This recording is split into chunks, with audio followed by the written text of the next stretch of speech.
Hello friend, this is Rahul. तो आज के वीडियो में हम मोनोपोली के बारे में पढ़ेंगे। इससे पहले हमने परफेक्ट कंपटीशन के बारे में पढ़ा था। परफेक्ट कंपटीशन वो मार्केट होती है जिसमें large number of buyers and seller होते हैं और सेम प्रोडक्ट होते हैं, सेम प्राइस पे वो बेचते हैं। आज की जो हमारी वीडियो है इसमें हम मोनोपोली को डिस्क्राइब करेंगे। मोनोपोली वो मार्केट है जिसमें सिर्फ वन सेलर होता है, वन सेलर, वही प्रोड्यूसर होता है और वही उसका इंडस्ट्री, उसकी इंडस्ट्री भी एक उसकी ये होती है। इसके बाद हम सबसे पहले इसकी फीचर्स देखते हैं।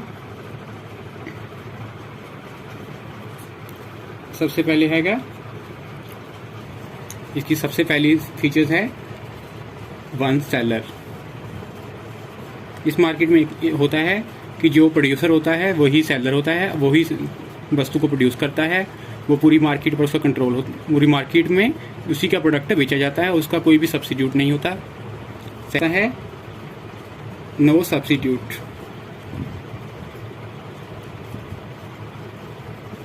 इसमें जो भी प्रोडक्ट होता है उसका कोई भी सब्सिट्यूट नहीं होता, उसी का प्रोडक्ट बस बेचा जाता है। थर्ड है demand curve. Demand curve downwards. जो पिछली मार्केट हमने देखी थी परफेक्ट कंपटीशन, उसमें जो डिमांड कर्व था हमारा वो AR is equal to MR, ये पूरा सीधी लाइन में होता था। और जो इस मार्केट में हमारा डिमांड कर्व है वो नीचे को आता होगा। AR और MR हमारा जो होता है वो इसके नीचे होगा। इसके बाद एक पॉइंट है हमारा कि इसमें नई फर्म कोई भी एंटर नहीं कर सकती, उसके लिए कोई वेरियर्स होती है, इसलिए वो एंटर नहीं कर सकती।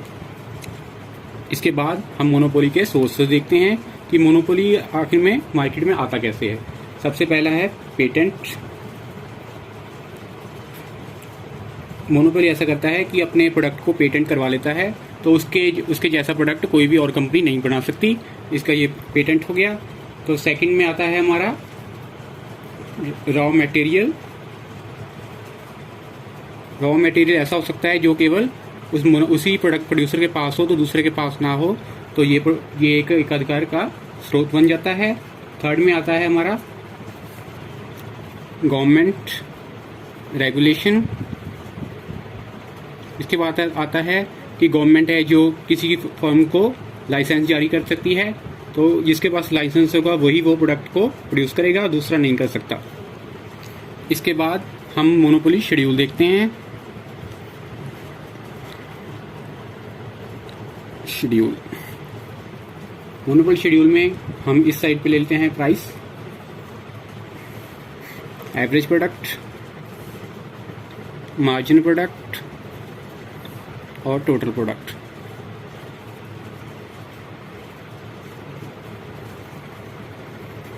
सबसे पहले जब ₹1 प्राइस है हमारा, तो ₹10 में बेचता है, तो उसका टोटल प्रोडक्ट होगा 10 को 1 से गुना किया 10, और मार्जिन प्रोडक्ट नहीं होगा। सेकंड में होता है जब, तो उसका एवरेज प्रोडक्ट कम हो जाएगा, क्योंकि जब उसको ज़्यादा प्रोडक्ट बेचना चाहेगा तो उसको अपनी कीमत कम करनी पड़ेगी, और इसी तरह जितने प्रोडक्ट वो बेचता जाएगा उसको अपनी कीमत कम करनी पड़ेगी। और हम इससे टोटल प्रोडक्ट देखते हैं।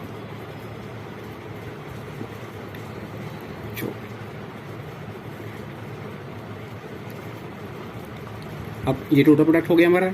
इसके बाद मार्जिन प्रोडक्ट देखते हैं। मार्जिन प्रोडक्ट देखने के लिए हमें टोटल प्रोडक्ट में से माइनस करना पड़ेगा। 18 से -10 माइनस की 8, 6, 4, 2, 0। हम देख रहे हैं कि टोटल मार्जिन प्रोडक्ट है वो भी कम हो रहा है, एवरेज प्रोडक्ट है वो भी कम हो रहा है, लेकिन जो मार्जिन प्रोडक्ट है वो वो दुगनी तेजी से कम हो रहा है। इसके बाद हम मोनोपोली इक्विलिब्रियम के बारे में पढ़ते हैं। मोनोपोली इक्विलिब्रियम दो भाग में हो सकता है। एक तो शॉर्ट रन और दूसरा है लॉन्ग रन। शॉर्ट रन में ऐसा होता है कि उनके पास इतना टाइम नहीं होता कि वो चेंज कर सके। शॉर्ट रन में 3 कंडीशंस हो सकती हैं: सुपर नॉर्मल प्रॉफिट,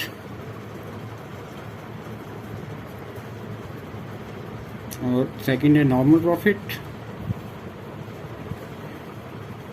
थर्ड है मिनिमम लॉसेस। अब इनको डिटेल में देखते हैं। सबसे पहले देखते हैं हम सुपर नॉर्मल प्रॉफिट। ये हमारी डिमांड कर्व है AR, और ये एम आर, ये एवरेज रेवेन्यू, मार्जिन रेवेन्यू, और हमारी यहाँ पे एवरेज कॉस्ट आ रही है। मार्जिन कॉस्ट हमारी इक्विलिब्रियम कंडीशन के मुताबिक था margin cost is equal to margin revenue, और यहाँ पे हमारा इक्विलिब्रियम पॉइंट आ रहा है। और MC curve cuts MR from below, और इस पॉइंट पे हमारे इक्विलिब्रियम पॉइंट आ रहा है। तो इसका मतलब है कि ओपी प्राइस और उसको पर यूनिट PP1 का प्रॉफिट हो रहा है, मतलब उसका सुपर नॉर्मल प्रॉफिट, ये पोर्शन इसका सुपर नॉर्मल प्रॉफिट हो रहा है। इसके बाद हम सेकंड देखते हैं नॉर्मल प्रॉफिट। नॉर्मल प्रॉफिट ये हमारी ARMR है, और ये मार्जिनल कॉस्ट, ये हमारा इक्विलिब्रियम पॉइंट हो गया। और एवरेज कॉस्ट, इसका मतलब है हम वो ओपी प्राइस पे उसको ये इतना नॉर्मल प्रॉफिट हो रहा है। थर्ड हमारी आती है मिनिमम लॉसेस। थर्ड में मिनिमम लॉसेस, ये आ रहा ARMR, और इसकी कॉस्ट ऊपर आ रही है। हमारा equilibrium point margin cost is equal to margin revenue, ये मार्जिन कॉस्ट है, और ये एवरेज कॉस्ट,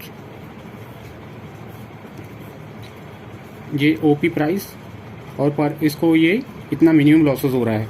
अब हम देखते हैं कि मिनिमम लॉसेस मोनोपोली को लॉसेस कैसे होता है।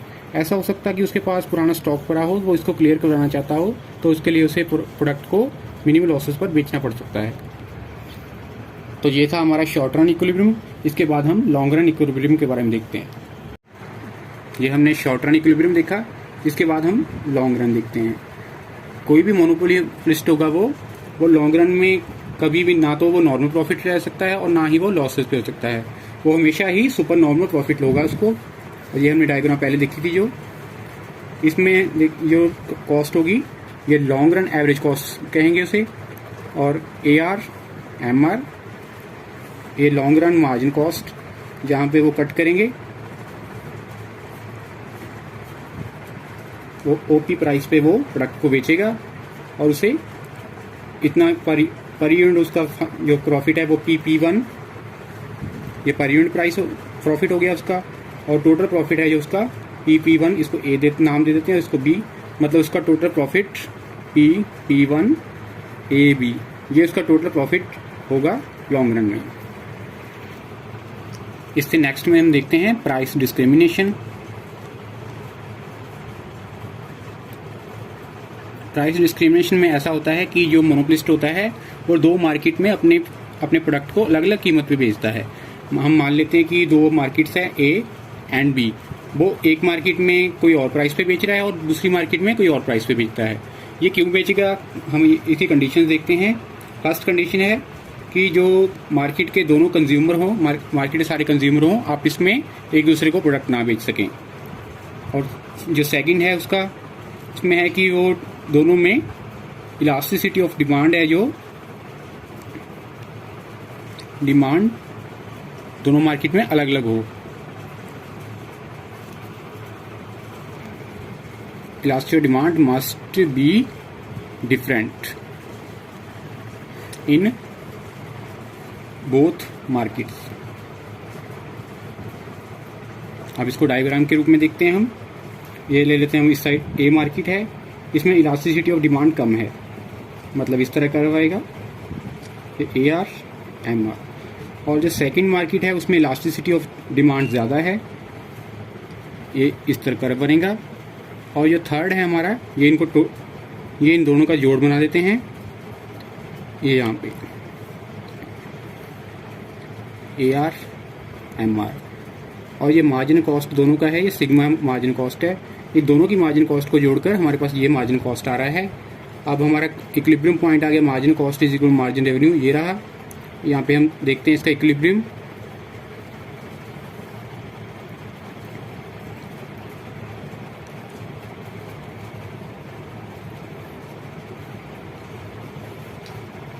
अब देखो ए मार्केट में यहाँ उसकी इलास्टिसिटी ऑफ डिमांड कम है, उसमें ओपी प्राइस सेट हो रहा है, और जो इसमें इलास्टिसिटी ऑफ डिमांड ज़्यादा है उसमें इसको P1 दे दें। यहाँ पे वो इस कीमत पे बेचेगा और उसमें इस कीमत पे बेचेगा, मतलब इसमें ज़्यादा प्राइस पे बेचेगा और इसमें कम प्राइस पे बेचेगा। तो उसका ये दो इक्विलिब्रियम पॉइंट है, एक ये रहा तो इधर का। तो आज हमने मोनोपोली के बारे में पढ़ा। इसके बाद की वीडियो में हम मोनोपोलिस्टिक कंपटीशन के बारे में पढ़ेंगे। Thank you for watching.